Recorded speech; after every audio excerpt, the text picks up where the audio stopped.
இந்த எபிசோட ஸ்டார்டிங்கில் ஜார்ஜ் குளிச்சுட்டு இருக்காரு. அதெல்லாம் கண்டுக்காம ஸ்டீவன்ஸ் நேராக பாத்ரூமுக்குள்ள வந்து ஜார்ஜோட ப்ரெஸ்ஸை எடுத்துட்டு போய் பல்லு வளர்க்க போயிடுவாங்க. இதை பார்த்து ஜார்ஜ் சரியான காண்டாயிடுவாரு. அதுக்கப்புறம் ஸ்டீவன்ஸ் மெரிடிட் வந்து பார்த்தா மெரிடிட் சின்ன வயசு ஆல்பத்தெல்லாம் எடுத்து வச்சு பார்த்துட்டு இருக்காங்க. அந்த ஆல்பத்தை பார்த்த ஸ்டீவன்ஸ் இது ரொம்ப கியூட்டா இருக்கு அப்படின்னு சொல்றாங்க.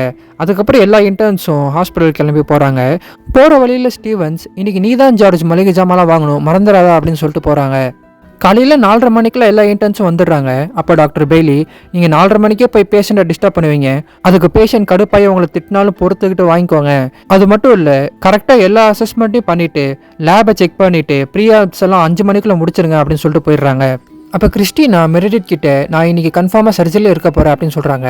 இதை கேட்ட மெரிடிட் அதை எப்படி கன்ஃபார்மாக சொல்கிறேன் அப்படின்னு சொல்லி கேட்குறாங்க. அது கிறிஸ்டினா டாப்பிக்கை சேஞ்ச் பண்ணுறதுக்காக மெரிடிட் கிட்ட உன் பாய் ஃப்ரெண்ட் எப்படி இருக்கான் அப்படின்னு சொல்லி கேட்குறாங்க. இதை கேட்டு கடுப்பான மெரிடிட் அவர் ஒன்றும் என் பாய் ஃப்ரெண்ட் இல்லை அப்படின்னு சொல்லிட்டு வெளில போகும்போது நேராக டைரக்ட் ஷெப்பர்ட் மேலே இழிச்சிடுறாங்க.